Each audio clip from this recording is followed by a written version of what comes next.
of the group. I know it's not going to be easy. It's easier than it's easier said than done. So I think Nigeria, Egypt definitely will come out of this group, and I think we should be able to go further in the tournament. It all depends, how we approach all games, and how willing we are, to win games. El Finito. That's what I like calling you, to remember your playing days and what you brought to football in Nigeria. Now, you said Nigeria and Egypt like it was back in the day when your generation, many refer to you guys as the golden generation of football in Nigeria. But now football is changing. We have a Sudan, for instance. In that Super Eagles group, Sudan defeated Ghana, defeated South Africa. South Africa didn't come to the AFCON. So what would you say to the Super Eagles? And how can they approach such a game where Sudan can be a potential destiny killer? I think they should approach every game as if it's a final. Like I said earlier, we don't have underdogs anymore in football. We saw the European, championship that just ended. Sudan can really, cause problems. Even Guinea-Bissau. It all depends on our approach to the games. If we take it very, very seriously, I think we'll be able to win the games. I don't know. The goal margins that will be winning these games, but I think we should be able to come out of this group. Maybe first, top the group, or maybe second position. The coach just mentioned solidarity between the Nigeria Football Federation and the Ministry of Youth and Sports Development as a requirement for the team to do well at the AFCON. You've played football at the top level. How important is that solidarity? That is not an excuse, don't say that now, before even the tournament will be kicking off, So it's just for the coaching to do their job, The rest, I think NFF and the ministry will definitely handle. They'll come to an agreement and sort things out. But my concern is, having a good team, making sure that the team blends very well for the tournament. And if they can do that, every other stuff, NFF, ministry, these are all little stuff that that will play in. Definitely, Nigerian football is always one thing or the other that comes when they go for tournaments like that. You tell me about the quality in this current Super Eagles team, because you've watched them and you were once a footballer. I know you're also a coach. When you look at this team, are you convinced about the quality you see in this team? If you talk about quality as a team, we're yet to see that, because we have very, very good individual players, but you have to play the team to win games. So I saw the game. I think I saw the game against Sierra Leone, where we were leading 4-1 in the first half, and then the second half we conceded 3 goals, and then we drew that game. So we're yet to see a formidable team, a team that can play together, have that cohesion, understanding between one another in the team, and if we are able to do that, I think we have a chance. But for now, I've not seen that cohesion in the team. The team playing together as a unit. We just have, we see bits and little stuff from the players. Like I said, we have good quality players, but these are all individual players. We have to play as a team, and a team win tournament. Interesting. For you now, what are the things you think the Super Eagles will need to win this Nations Cup in Cameroon in terms of finance, logistics, or anything at all? We've always had we've always had problems with finances, and yeah, I don't know if that will change before they get to Cameroon. I hope they do it this time around and make sure things are taken care of before the players are getting to the tournament in team. So I don't know. I think we just have to get the good crops of players that can fit in and have a good style of play that can suit these players, each and every one of the players, so that when they go to the tournament, they will be able to play to their best. We've always seen individual plays, but we have to see them as a unit. If they can do that, I think every other thing, financial and whatever misunderstanding the NFF have with the ministry, I think they can sort that out. But can they win the Nations Cup? Final question before I let you go. Can the Super Eagles we have now win the Nations Cup next year? Do you want my honest answer? Yes. Honest answer, yes. Yeah, looking at this team and the team that came out third, I think 2 years ago. I cannot say this team is better than the team that came out third, but everything can change. It depends how they get they get there in Cameroon and able to do their job properly. But comparing both teams, I don't think this team is better than the team that came out third. I think in Egypt. So that I cannot really speak on that, but I think if I have to compare both teams, I think the team that came out third was a little bit better than this team we have now. Okay. I know Cecilia said one before we go, but Cecilia, with the way Finidi George is stuttering, I just want to set records straight now. Finito, is it that you don't? Let me rephrase it. Do you have confidence in this technical crew of the Super Eagles of Nigeria, the coaching crew? No.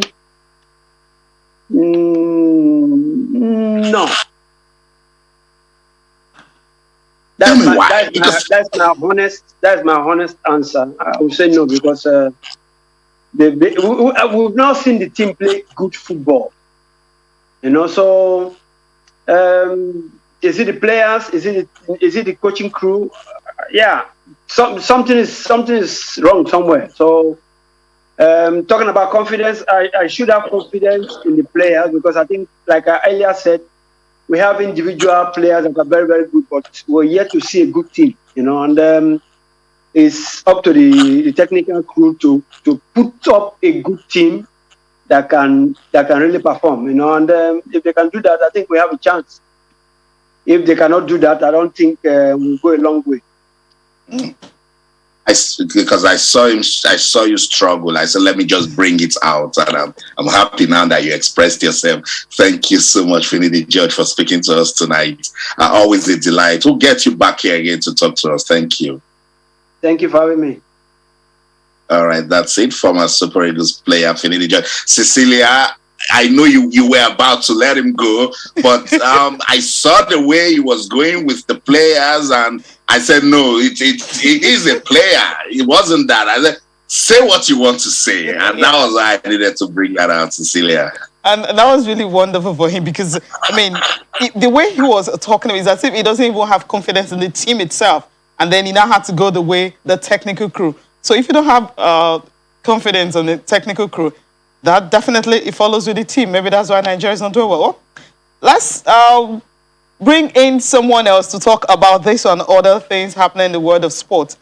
Okay, Alfred Okoligo, he will join us on the program anytime from now. We'll be going to Imo State where he will be joining us. But then before that, Super Eagles of Nigeria, we talked about the group, and of course you heard from the coach. It's not... Yes, he feels maybe we can if we play well.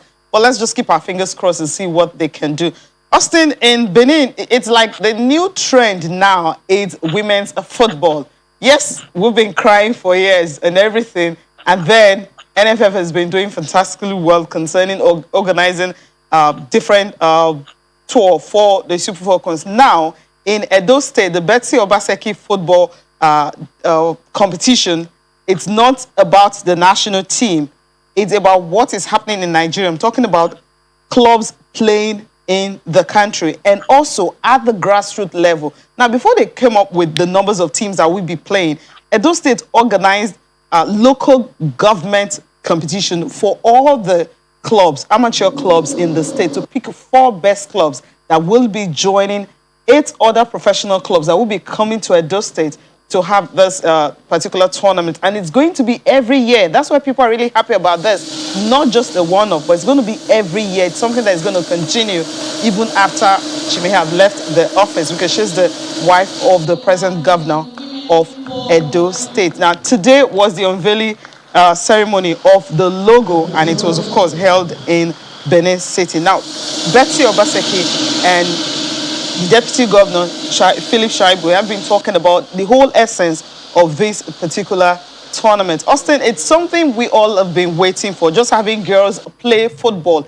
anytime they want, having competitions to play in. And of course, when that happens a lot, you discover more talent and girls will get to play football all the time. Cecilia, this is heartwarming. For those of us who've been pushing for the development of the women's game in Nigeria, we have some sort of joy in our hearts now to see this.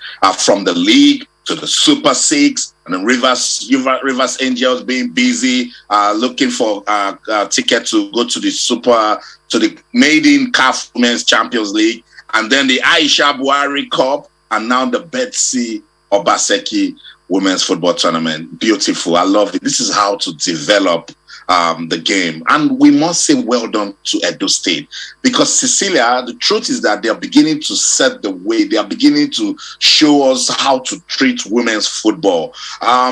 First, it was Edo State that announced that they were giving equal pay to Bendel Insurance and then Edo Queens. And then we see the level of development we're seeing at the state level. And now the governor's wife is championing at the bit to say that I love it. This is beautiful. And I just hope that it will sustain the momentum when she's out of office. This competition shouldn't die. This will go a long way in empowering the girl child, not just in Edo State, but in Nigeria and Africa at large.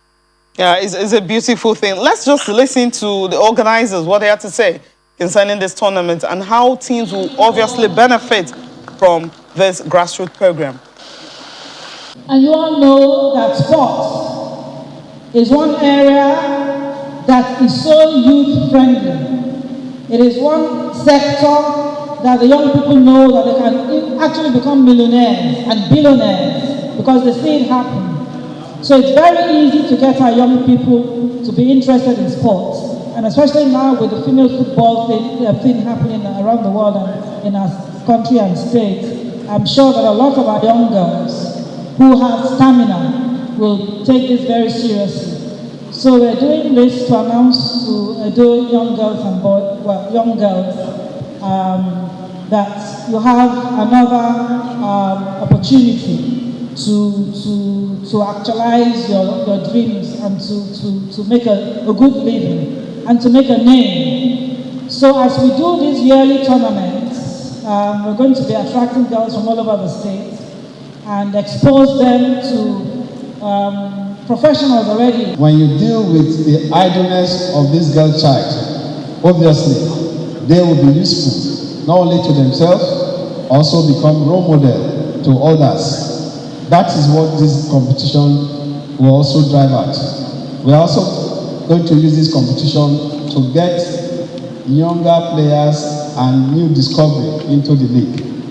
If you observe how the competition is organized, both home-based, local made players within the state and professional teams within the country are all going to compete together.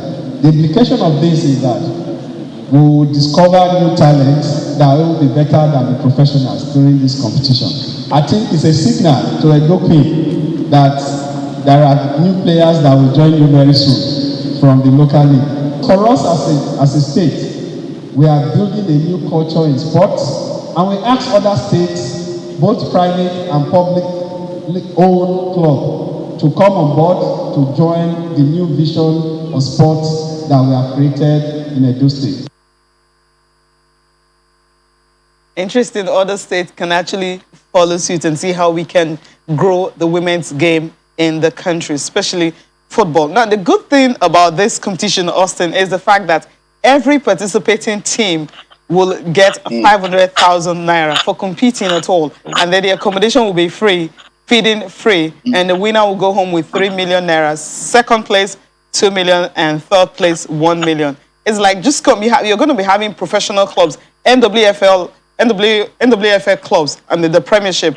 Maybe clubs like Rivers Angels and all of that. I'm sure with time they will unveil the Premiership clubs that will be taking part, the amateur clubs that will be taking part. So it's a good thing for these girls because the league has ended. So some of these girls want to play. Fine, some are with the Super Falcons. But what about others that are not there? And also it's going to serve, as you heard them say, it's going to serve more like a scouting ground for some of these teams who wants to beef up their team to add these girls to their fold whenever the new season is starting, because I think the season might start maybe after the CAF Champions League. We really can't say. But for now, we know that, yes, the girls will be busy. And this tournament is going to start from September 26th to October 4th. So it's immediately after we're done with the Six Nations tournament. That's the Aisha Barry's Cup. Then September 26th, that one is going to end 21st, right? September 26th, we're starting another one. So it's all about the women this time around. So Cecilia, what you've done successfully is to get us talking about women's football. And I must say well done to everyone. I love this story because this is what we've been talking about. And this will rub off. Everybody will benefit. The amateur clubs, aspiring female footballers, the professional clubs, states will learn from these. Betsy Obaseki is doing this now. Maybe the next will be the governor of the first lady of Cross River State, the first lady of Kaduna State. Everybody needs to come together. We love the girl child and we want to empower them. And we believe football, not just football, sports in general, can play a pivotal role. And I love what Edo State they are doing. I keep saying it that when we see someone doing something good, let's emulate it. We will not ask a lot of questions, but Cecilia, congratulations. I love the fact that we're talking about women's football, and then women's football is shining now in Nigeria. And I just hope that we keep it going. Because we have what it takes to be the shining light, the model of women's football development in Africa. We obviously have it, but Austin, we need to go on a break. And when we come back, of course, we'll be talking about the World Athletics Under-20 Championships taking place in Nairobi in Kenya.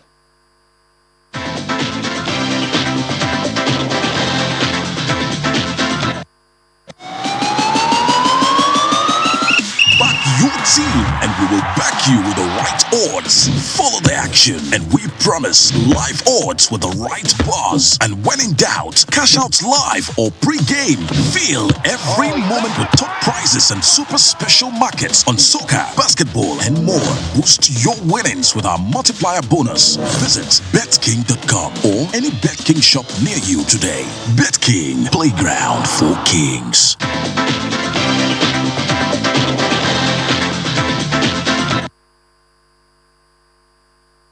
All right, welcome back. Let's go to Nairobi, Kenya, because where Nigeria won its second medal at the championship.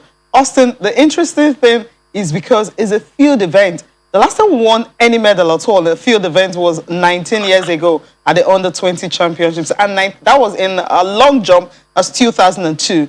And it was Agatise, she was actually the one who won it for Nigeria. And right now, we've been able to get another one, Chinecherem Nnamdi.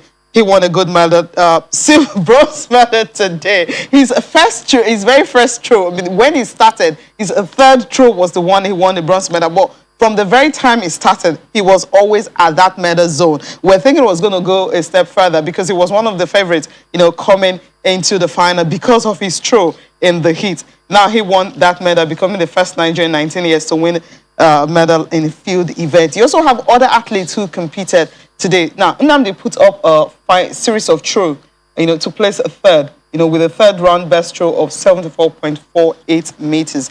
And for Udodi, I mean, this is another one we were all talking about. He set a new championship record of 20.13 seconds, win assisted plus 2-3, then to win his semi-final, the men. So it's a championship record for him. And another favorite going into the 200 meters, Favour Philly, we all know her. She missed out because of the disqualification, because of the fact that they missed out of competition test at the Olympics. But coming to the World Athletics Championship under 20, she was able to put up a good show, winning her race, dominating, and she raced to 22.37 seconds. And of course, in the long jump, Ruth Agadama qualified for the final, which will be coming up on Sunday. For her, she was able to have a mark of 6 meters, which was remarkable for Team Nigeria in Nairobi. So I simply say today was another successful day for these athletes. After what happened yesterday, that okay, it was a bit mixed feelings.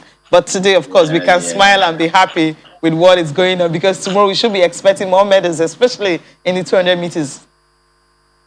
Don't push it, Cecilia. It's a good day. Let's hope that tomorrow will be better. I said it yesterday that, look, no pressure. These are young lads.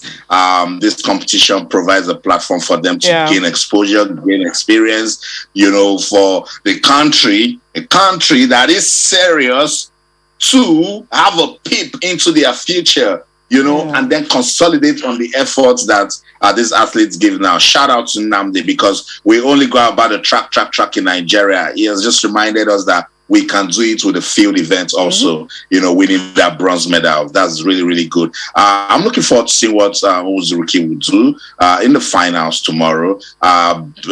Setting a new record means you've pumped up expectations. Let's see if you can go out there to do more. Favour Philly, she's just 18. I wish her well, so that if she wins a medal, she can be able to forget that Tokyo Olympics disqualification and the setback and everything, and move on with her life.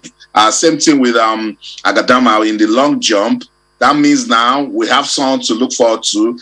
We have Ese Brume doing us well now, and then we have Ruth Usoro, who can also do the jumps, and now we have this young lad that is also telling us that we can do more. So you see what the competition does? It gives you an opportunity to prepare, to plan, to structure, to invest. It's a lot of work.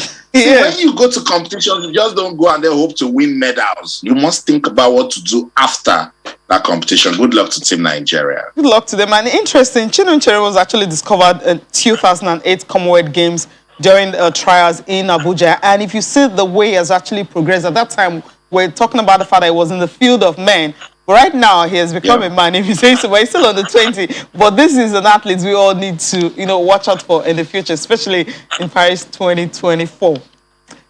Okay, do we have a little time for English Premier League Australia games for this weekend?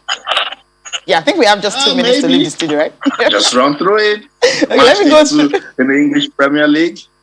Let me go through the games for Saturday, starting with the game between Liverpool and Burnley. That will be the first one. Of course, the Jurgen Klopp is really happy that they are back at Anfield. So it's going to be another full house, because their fans can now go to the stadium. Aston Villa and Newcastle. We have Crystal Palace and Brentford, Leeds United and Everton, Man City and Norwich City, Brighton and Watford will also be in action. That's on Saturday. Then on Sunday, Southampton and Man United, Wolves and Tottenham Hotspur, Arsenal and Chelsea. Yes, that's the game of the weekend. Arsenal-Chelsea. Yes, Arsenal may be having a not starting well, because you mentioned the other time that when Brentford came to the Premier League, Arsenal has gathered more than 2,000 points. But Brentford coming in, they waited for like 74 years or thereabouts to come to the Premier League, and then turning Arsenal. But against Chelsea, well, I think these boys would definitely need to have a rethink, or maybe that psychological problem that you talked about earlier in the morning. They have to, do something to at least give hope to the fans. Cecilia, football can be funny. Arsenal might just turn up on Sunday and then do the unthinkable. This season has just started, so let's not write any team off yet. I'm particularly looking forward to seeing what Nuno can do going back to Wolves. He's now coach of Tottenham. And a lot of the games will really get us talking. We'll see. All right, but we need to go now, all right? Thank you so much for watching. I'm Cecilia Omongbe. Have a good night. Always a delight to have you join us to talk sports. Let's keep the conversation going in London. I'm Austin Okonakwan. In everything you do, remember, let's keep talking sports. Bye for now.